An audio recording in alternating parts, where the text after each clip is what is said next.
Hello and welcome to the very first Things We Know. I'm Lisa Callahan. And I'm Carrie Morin. And we are thrilled to finally be kicking off an idea that has been brewing between us a long time now. Absolutely. Carrie and I believe that this is the best time of our life. There's actually a David Bowie quote, which I'm going to slaughter right now because I don't have it in front of me, but it's something along the lines of, the best thing about aging is you get to become the person you were always meant to be. Mm-hmm. And that resonates. So not only do we both love Bowie, but that just resonates on so many levels, because part of that is about getting to a place where you have no fucks left to give. So note, there's going to be lots of cussing. and lots of 80s music references like David Bowie. Okay, so exactly. We're both in our early 50s and we're excited. We're excited to be here to remind you or let you know, if you didn't already know, that the best is not behind you. In fact, it actually gets better and better. You're not alone. We got you, and we are going to have some fun celebrating that with you. So this is not a coaching podcast. And I say that only because Carrie and I are both coaches. That's actually how we met. But this isn't a coaching podcast. However, there'll be that flavor because that's just kind of who we are 24/7, 365.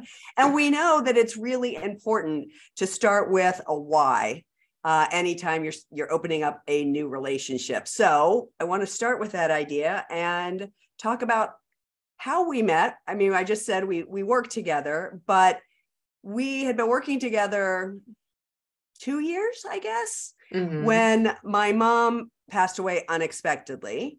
And you and some other coaches from where we work put together a nice basket for me, and it ended up being a wine drop. So talk a little bit about that, because that really is the origin of this origin story. I love this story. Also, yes. I mean, I think we're lucky to work for, especially in the times we've been in recently in the world, we work for an amazing company that allows us to work from home. But the part that's hard is that despite having infrequent, but somewhat regular events where we get to be together, we aren't near each other. We're physically very far apart. You have to take an airplane to visit each other. So how do we be there for a friend who has a crisis? How do we be there the way we like to show up for each other? Because that's women, so that desire was there. I share this credit with a lot of amazing women that we work with.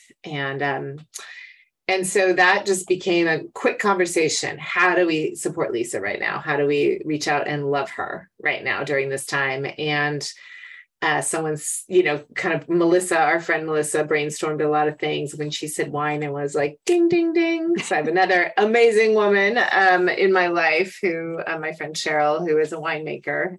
I live up in Oregon. And I thought, I know exactly what to do. And so with everyone's permission and contribution, I arranged a wine drop for Lisa. And I asked everybody to send her a message and a picture of themselves holding up a wine glass. And we had to get you involved. We couldn't fully surprise you because it was COVID, but that was awesome because it really, I think, hopefully helped you feel not alone, helped you feel held and loved by other women, by other women who, honor their mothers and who are mothers. And that loss felt, deep for all of us, for you. Yeah. No, it absolutely did. And it's funny because I believe at the time you and I had met in person, but I'm not sure any of the other ones I'd ever even physically been in the same room with. No. So, yeah, it absolutely felt like a community of women. Yeah, it was unbelievable. It was, it was crazy. It was great. So good. And then from there, Lisa, one time, I think after that, there was a lot of us in on that. There was a group of amazing women, and you just decided to text three of us. Yeah. During a time that you somehow sensed the three of us would be on the same page with you about just how you're feeling about what was happening in the world, what was happening in your life. And you sent a picture of yourself having a Moscow Mule, which was like, she's my people. A ginormous Moscow Mule. It was literally like in a coffee cup, like a 16 ouncer. And it's so funny. I don't know what it was that maybe picked the three of you, because I guess you were the three that I had at some point met in person. Right. I met Elijah, exactly. I met Melissa, I met you. The four of us had never been together, but I had met each of you. And yeah, I don't know what it was, but I sent that picture, and that was in, I believe, early May of 2020, maybe late April. And that started a thread that now is almost 3 years old. Yeah. Wow. Isn't that crazy? Yeah, that's crazy. And what did that, I mean, you just mentioned 2020. So where were we connecting? We were in our houses. You're in an apartment, not a house full of people. You were full of people. Lisa and I have kids very similar ages. We both have husbands we've known almost all our lives. And so as anyone who's listening, who is breathing, who was around back then can imagine, that was a lifeline. It was a lifeline. We were sharing humor. We were sharing, oh my God, I hate everyone. I mean, I don't, but I do right now. I hate everyone but you guys.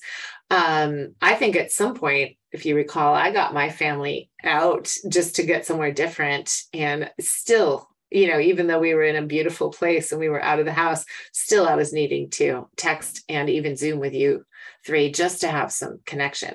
P.S. I have all men in my house. I gave birth to all boys who I love, but wow, these women have been a lifeline. And and this is what this has become. And what it became for us was, that we're all going through very similar stuff. We're similar ages. We're of a certain age, we're at that other end. And this is not a menopause pod. I promise, Lisa, it's not, but we are all experiencing different forms of that time of life where our kids need us less. Differently. And maybe not less, but differently. They need us differently. And we are experiencing who we are now and how we relate to ourselves in the world, and how we would run that by each other was such a great way of saying, I see you. And we don't always agree, but we always show up for each other and say, I see you. And this is hilarious, or this is important. And that's been the thread that got us this far. Yeah. I mean, that thread got it. I mean, at the beginning, it was nonstop. I mean, I even have us on like HID because we were going so fast and furious. Because it got us through COVID. It got us through all the racial unrest with the murder of George Floyd. It got us through the election. We still talk pretty regularly, not as much. But one of the things that really grew out of that was how much we were having the same experiences and feeling alone in them. So one of us would say something and the other three would be like, oh my God, yeah. 100%. And that was, so that's kind of the germ of it. And then we move on through 2021 and 2022, and you and I, so they end up not leaving the company that we work for. So it's just you and I start to do events, and we have a lot of time together where we're on stage some, and drinking beers off stage and comparing the sizes of our head. For the people who watch the YouTube video, you will see that my head is twice the size of Lisa's. It's absolutely not. There's an ongoing debate about this. Yes. Okay. It's not, but yes, that was part of the conversation. And again, we had already gotten to this point where we were sharing a lot of what was going on in our life. We are the same age. We're both going to be 54 this year. And it was just really fascinating how many things have not having grown up together that were so very, very similar. And I think, so then we happen to be on stage and we're talking to one of our founders. She's younger than us. And she says to us off mic, I don't understand what's happening. Right. I don't know. I don't understand what's happening in my face, my body. I don't understand why I want to burn shit down. Like, I don't understand what I'm feeling in my life, in my relationships.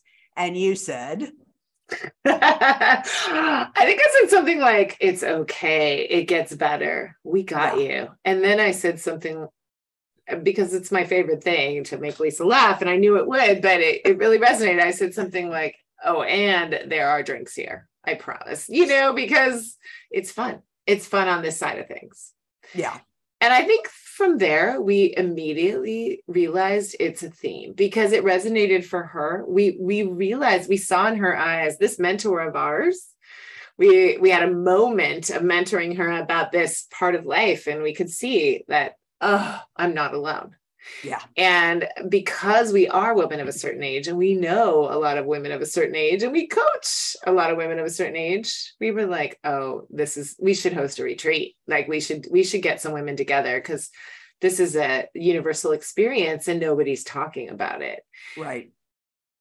Yeah. And that's the thing. I mean, the reality of it is that's true of women of all ages, right? We all know we don't talk about pregnancy. We don't talk about childbirth. We don't talk about postpartum. We don't talk about having kids climbing all over you, and then your husband also wanting to climb all over you, and you're like, for the love of Pete, and all that. And what that means. That'll be a future pod, just FYI. But we all do it in isolation, regardless of whether we're actually not leaving our house or not. We just do it in isolation, and it's partially just what women do.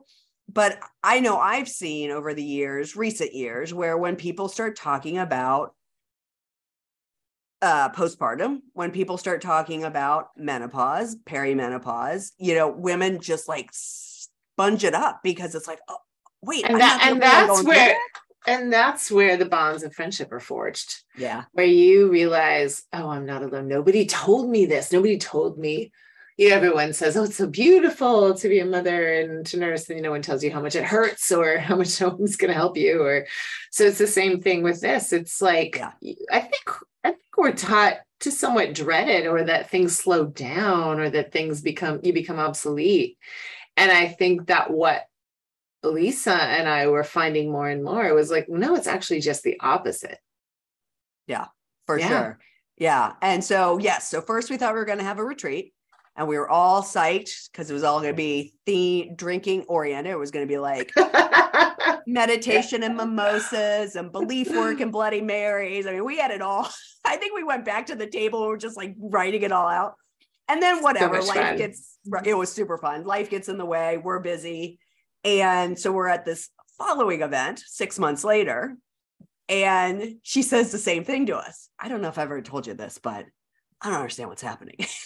And I was like, you did. And we're going to turn this into a retreat. And she thought it was so funny. She had this great big laugh, and she like throws her head back. It's like, oh my God, that's amazing. That should be a podcast. And for the first time, I was like, oh, because you and I both, we've talked about this. We've both been told, you should do a podcast. You should do a podcast. And I never could figure out what I brought new to the space. So nothing ever resonated with it. I didn't want to do a coaching podcast, whatever. And the minute she said that, I was like, this is it. This is what we do. This is true. And, stay tuned. Retreats will happen. Yeah. There's still going to be Bloody Marys and belief work. Yeah. No doubt. Absolutely. And we had a lot of fun with names, right? We really kind of threw around some like, no F's to give, 0 Fox to give, and there's drinks here. And really like, what it really came down to, and Lisa has this beautiful following already with the things we know. She's already been curating, like, wow, as I get older and wiser and feeling better about just who I am in the world, she's already had something called The Things I Know. So it really made sense that this is the things we know, because this is the things we know now. Yeah. And it's an extension of both of our experiences and our deep love for all the women, like the women we are, the women we already know, and the women we have yet to know who share these same experiences. Yeah. And I mean, of all the titles we came up with, The Things We Know is probably the most boring. But the reality of it is that's what this is. We don't proclaim to have all the answers. We realize that not everyone our age feels the way we do. But my hope is the audience for this is women who perhaps feel exactly like we do. They feel sexy, they feel empowered, they feel confident, they have no fucks left to give, in such a beautiful, gorgeous way. But it's also for the women who are feeling that and are completely confused by it because they've only ever been people pleasers. And then it's the women who don't feel like this at all and aspire to that. And I hope with what we're sharing in this pod that we can give them a glimpse and perhaps a bit of a roadmap on how to get there. I love that. Exactly. This is for us because we love this topic and we'll be here whether you're here or not, but we hope you'll join us. And it's for women. Yeah. Who know this is the best chapter of their life. So hopefully you're going to tune in and get to know us better and let us bring you levity, connection, and hope that this third act that we think is so much better than anything before, that you're going to see that it's truly the most fabulous part of your life too. Yeah. Absolutely. And yeah, Carrie's right. We're going to do this whether you're listening or not, but we do hope that you hit the subscribe button because this will be a weekly podcast. It could be 30 minutes. I think this one's only been about 15 or 20. This isn't going to be a super long one. We are going to have guests occasionally. We've got some ideas of people we want to bring in, but for now, we just want you to know our origin story, why we're doing this, why we feel this is important. And I really hope we both do sincerely that you find a nugget in every episode. And if you don't, that's fine too. That's all good. It's all good. You'll get what you need. You'll leave the rest. What we hope this will be more than anything is what we wish we could tell the younger woman in us and have a lot of fun with that. Yeah, agreed. Well, cheers to our inaugural pod, my friend. Cheers. I can't wait. Clink. I can't wait to see who joins us here. And we can't wait to hear from everyone listening. Yay. Yay. Thanks, everyone. We'll see you next week. See you next week.